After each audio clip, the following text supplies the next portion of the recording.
Hello বন্ধুরা, কেমন আছেন সবাই? স্বাগত জানাই আমার চ্যানেল রসইখানাতে।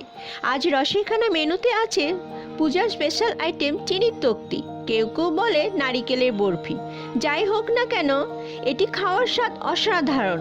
এটি তৈরি করতে অল্প উপকরণ লাগে এবং সময়ও খুব কম লাগে, কিন্তু খেতে দুর্দান্ত হয়। আমি আশা করব আমার এই রেসিপি দেখে আপনারা খুব সহজে তৈরি করে নিতে পারবেন এই অসাধারণ নারিকেলের তক্তি। আমার এই নতুন ধরনের এরকম রান্না দেখতে চাইলে আমার চ্যানেলটিকে সাবস্ক্রাইব করবেন আর পাশে থাকা বেল আইকনটি ক্লিক করবেন, যাতে আমার রেসিপিগুলো আপনার কাছে পৌঁছে যায় সবার আগে। আর যদি ফেসবুক পেজ থেকে দেখেন তাহলে আমার পেজটিকে ফলো দিবেন। চলুন তাহলে শুরু করি।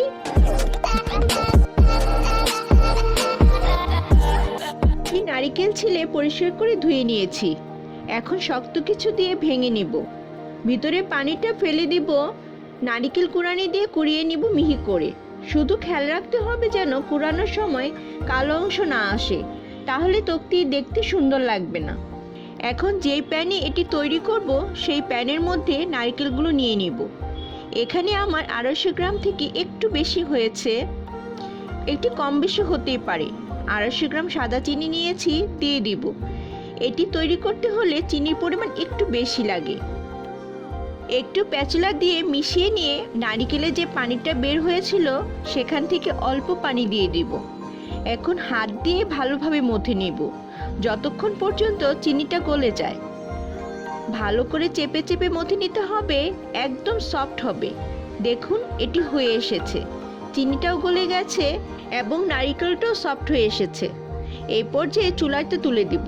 চুলার আঁচটা এখানে লোতে রাখতে হবে। এটি অনবরত নাড়ার উপর রাখতে হবে যাতে নিচে লেগে না যায়।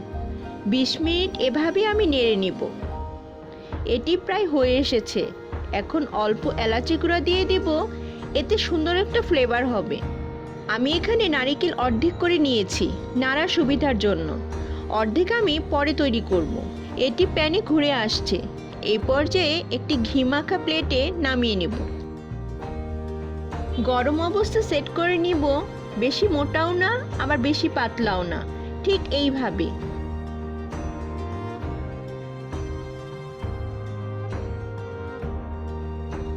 হাতে ঘি দিয়ে উপরটা সমান করে নিব।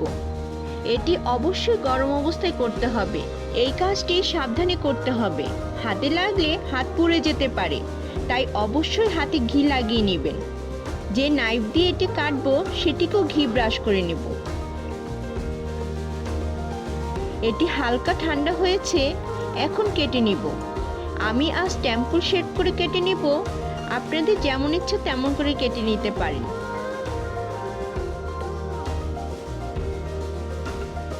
সাইড থেকে উঠিয়ে হাতে চেপে নিব। সাইডের ছোট টুকরোগুলো দিয়ে আমি গোল করে নিয়েছি। আমাদের ভিন্ন ধর্মীয় রাজকীয় স্বাদের নারিকেলের তক্তি তৈরি হয়ে গেল। ঠান্ডা হলে পরিবেশনের জন্য রেডি হয়ে যাবে। আমি আশা করব আমার এই রেসিপি দেখে আপনারা বাসায় এটি একবার হলেও তৈরি করবেন। খেয়ে কেমন লাগলো কমেন্ট করে জানাবেন। আজ এই পর্যন্তই। ভালো থাকবেন, সুস্থ থাকবেন। আবারও দেখা হবে নতুন কোনো রেসিপি নিয়ে।